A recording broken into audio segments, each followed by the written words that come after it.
my name is Katrina Lau. I'm originally from San Francisco, born and raised San Francisco native. I currently live in Lake Tahoe.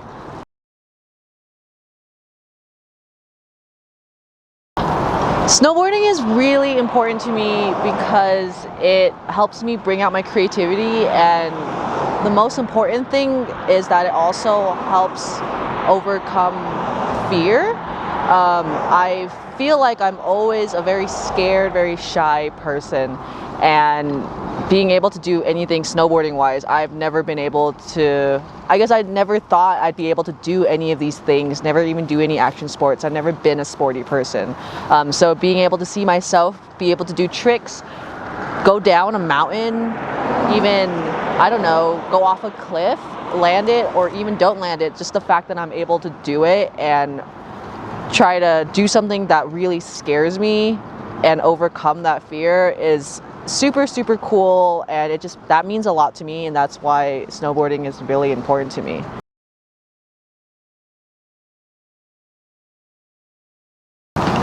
Snowboarding is so fun, so important. I do it practically every day during the season. I don't think I could live without snowboarding.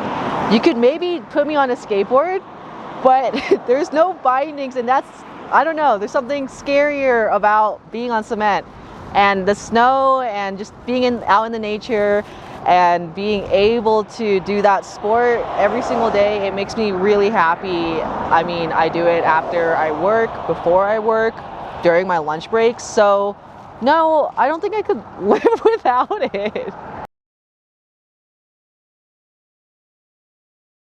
So I am currently a product designer. I build a lot of experiences for apps. I spend a lot of time on the computer, and whenever I get engrossed in my work or I have a project, I do forget about my hobby and the things that I am passionate about. Work isn't particularly something that I would say.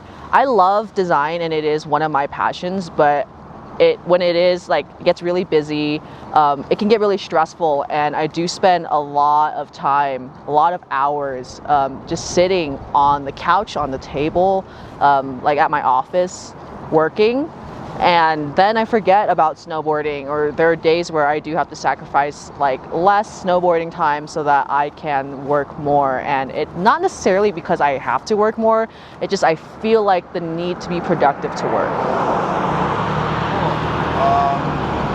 Is it hard to keep a balance between work and your drive for progression in snowboarding?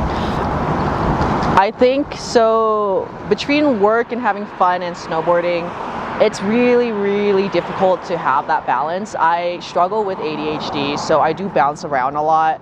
I do hyper-focus on work when I do have a project or have to do something really important, and then I kind of just stare at the screen for the whole day.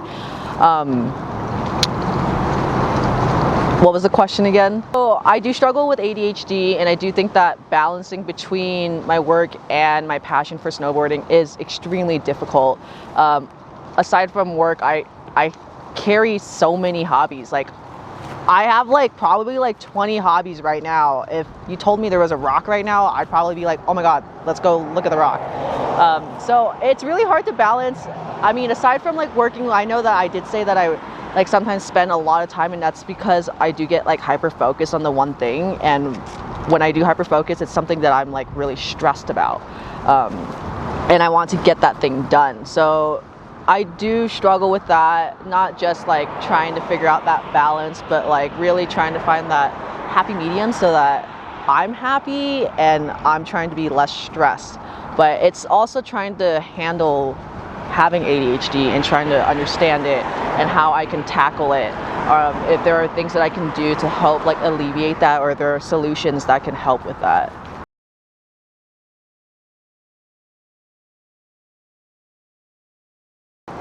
I have a million hobbies I like. I think I pick up a new hobby at least once a week.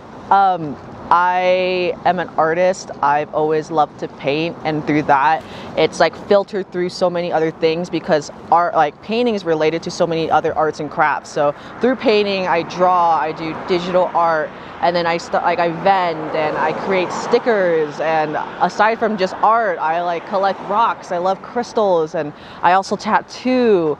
Those are literally a few of my hobbies. I skateboard now, I wakeboard now that I do a lot of different like sports. I mean, if you showed me something really cool and I like it just a little bit, it's gonna be another hobby that I'm gonna do. I have 4 dogs. 4 really big dogs. They're around 80 pounds each. They're a lot, but I love them a lot. It is a lot of responsibility to have them while I try to juggle like work and like trying to snowboard and progress through that hobby. I try to figure it out. I mean, that's why I got a Subaru Outback, so that they can all fit in the car whenever I go travel, so they're always with me no matter where I go. I've actually gone to New Hampshire to be able to, I drove across the country. I did drive across the country with all of my dogs. So I mean, it's tough a lot of the times to juggle and take care of them, but they're my family, so I always have to make it work. So I have 4 dogs. I have Salami Jom Jerry, aka Slam Jom. He is a cattle dog husky mix. I named him Slam Jom because he looks like a Slim Jim, but like extra large. So like Slam Jom. And then Jerry is a snowboard term, and he gives off this like energy of like an awkward kind of snowboarder. I have another German Shepherd named Potato Potato, Mars Potato Potato. He just is very potato shaped and potato like colored. So I think that's perfect for him. And then my other dog is gluten-free Fry Bread, aka Fry Bread. He is this golden dog, and he just looks like a fry bread. And then my last dog is Kato, and he is this white border collie, and he kind of looks like a cow. My roommate named him, and I think it's just the perfect name for him.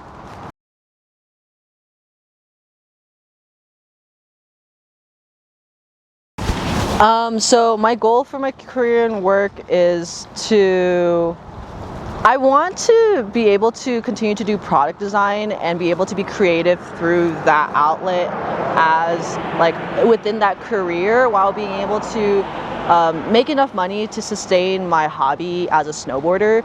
I want to be able to kind of like have that career, but also be able to still focus on snowboarding. Even though it is a hobby, it's really important to me that I progress in that, and maybe it can become something one day. I still haven't figured out how I can like kind of combine the two, or even just balance the two. So that's something that I'm still trying to figure out.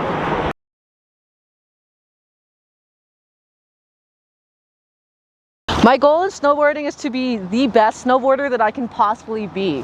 And I don't know what that really entails. I think that it's endless. Every single time I'm out there on the snow and I learn something, I keep wanting to learn something like new or get better at the thing that I'm learning at. I feel like it's just like, it's endless in the things that you can learn, and I always just want to progressively get better at it. Attainably, I would love to be able to get a sponsor, or just be able to show people, inspire people, even through social media, through creating videos, that you can have like a hobby that you're really passionate about and do it really well. And it doesn't matter at what point or what age you are that you can start this hobby. As long as you do it and you're having fun, then yeah, you can progress at any point in time. So I have considered my design skills and see how I can transfer it over to snowboarding in some way. And the only reason why I think about that is because I do struggle with the work-life balance. So what if I created work that went into my hobby of snowboarding?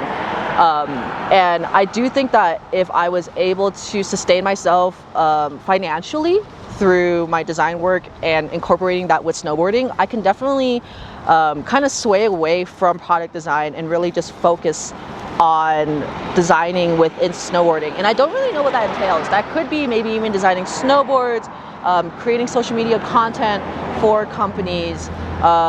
Again, I'm not too sure. There's just so many things, so many topics that I could think of, and I haven't really focused on one. Again, I like really do struggle with that.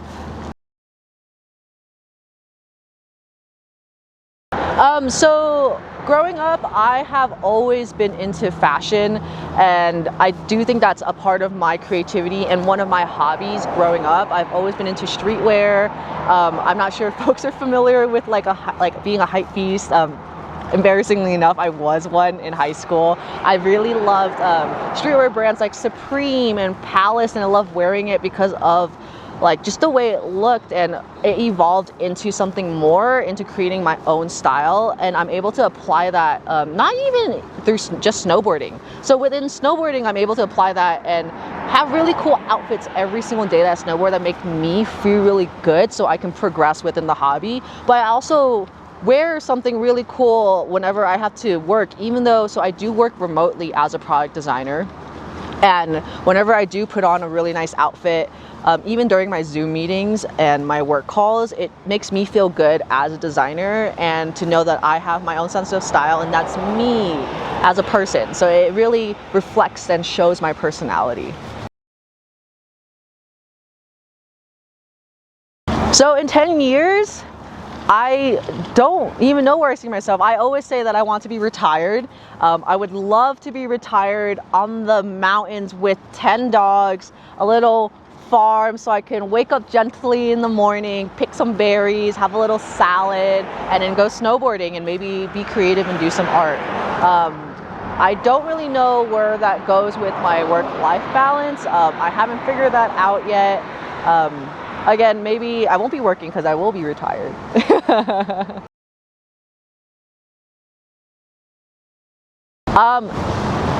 So I currently have 4 dogs. If I could get more dogs, I would. The difficulty about that is, again, taking care of dogs. When you have 4 80-pound dogs, it's a lot of food. One of my dogs, Salami, has seizures, so he's a little bit more expensive whenever I take him to the vet, and that's something that I didn't think about before that I have to take into account in the future. I probably would get maybe 3 more dogs, only if I was able to get like support in terms of like maybe a friend helping me take care of my dogs during like a vacation or something like that. But I also need to remember to be responsible and to, I guess, like in a way be ethical about it. Like if I'm not able to handle it, then I shouldn't get it. But if I could, and I had all the money in the world and people to help take care of them when I'm gone, then yeah, maybe like 8 to 10 dogs. So if I got 3 more dogs, honestly, I don't really care. I just want them to be kind of big, and I want them to love me and be able to be off leash. I really support having mixed breed dogs and just adopting dogs. Yeah.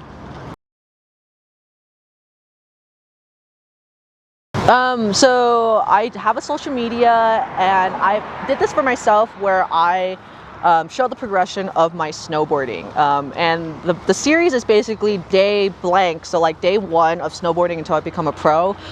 The whole point is, it's not really to become pro, it's just to show the progression as a 27-year-old person, in like being introduced into the snowboarding world, because not a lot of people start snowboarding when they're older, and a lot of people are scared to start because everyone is very good and they started at a very young age.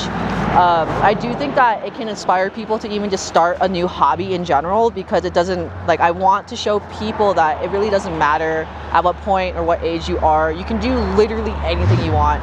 You don't have to be good at it. I just want people to have fun. And I think that it has taken off a little bit. I mean, I've gotten messages from people that they feel inspired to even like go snowboard and hit the park and hit features that they never hit before. People have come up to me and asked me, hey, what day is it and can I learn something from you? I'm not a teacher, but I think it's really, really awesome that people have come up to me saying things like that. And it's really cool because I could incorporate my creativity as a designer in my videos and people are able to see that, whether it's my drawings or even, I don't know, just like showing animations and learning new things. So even within that, I'm learning like video editing and I'm creating new hobbies within this like kind of like niche outside of snowboarding. So I think that's really cool.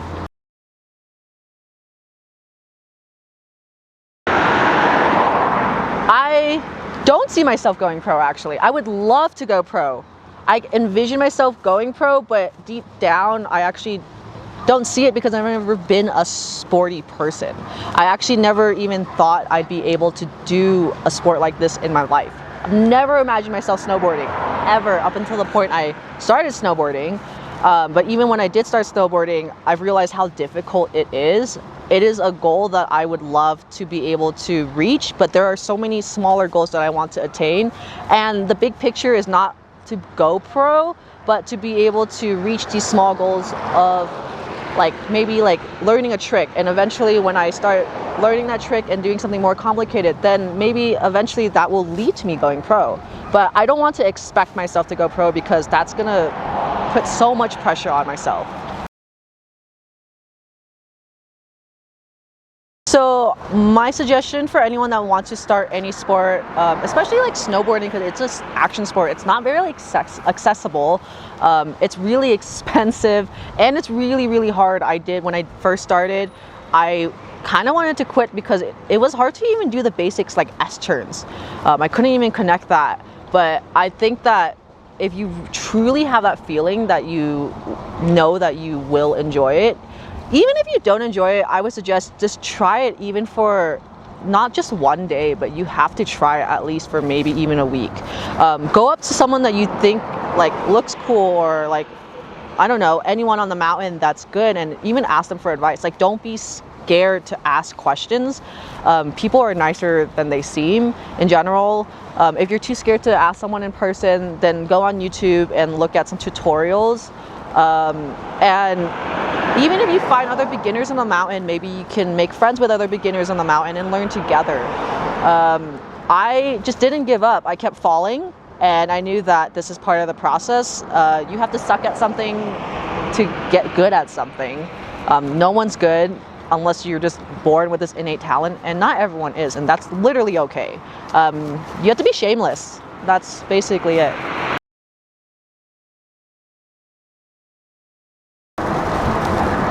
I have been snowboarding, I want to say maybe 40 days, and it is technically like my first season learning how to snowboard. And since I've started day one, so day one I could not get on any rail. I was too scared to get onto anything. And now after around 40 days of snowboarding, I'm able to get onto rails. I can do this thing called a 50-50, which is getting onto a rail and going straight and then getting off of it. I've learned other tricks like board slides. I'm not the best at them, but I am understanding the concept of them, and I'm also able to go off of jumps, which is really, really scary. I mean, imagine a 50-foot jump. I never thought I'd be able to do that before. I have achieved this through a really slow progression of starting very, very small and then working my way up. But it has taken a lot of practice and consistency to be able to do that. And it is hard whenever I do have to work, or whenever my ADHD like kind of pulls me back and I start getting distracted, because there are so many things you have to learn or you want to learn in snowboarding, and you kind of like are like frozen, like, oh, today what should I learn? And then you want to focus on the one thing, and then later you kind of want to learn another thing, but then in order to get better at this one thing, you need to stay focused on this one thing. So I have learned a lot. I've also done cliff drops, which is pretty crazy. I never thought I'd be able to do that ever without breaking a bone. So I think that's really, really awesome. Having ADHD is really hard when I'm doing work or when I'm like snowboarding, especially in snowboarding, because again, there are a lot of tricks in snowboarding. There are so many that I literally don't even know the names to a majority of them. I know the like basic like generic names, and it's very, very overwhelming. I try to really just focus on one thing for that one day, and I try not to pressure myself. So if I do want to kind of like, if I feel tired of learning another thing and I see maybe even like someone on the mountain doing something else and I'm like, hey, I want to try that, I am gonna try that. And I actually don't know if this is a good way of progressing. It might create a slower progression, but it could create a happier progression for me. So it's not about progressing fast, it's about being able to progress while being happy doing a hobby that you really enjoy. Thank you so much. Thank you. Good.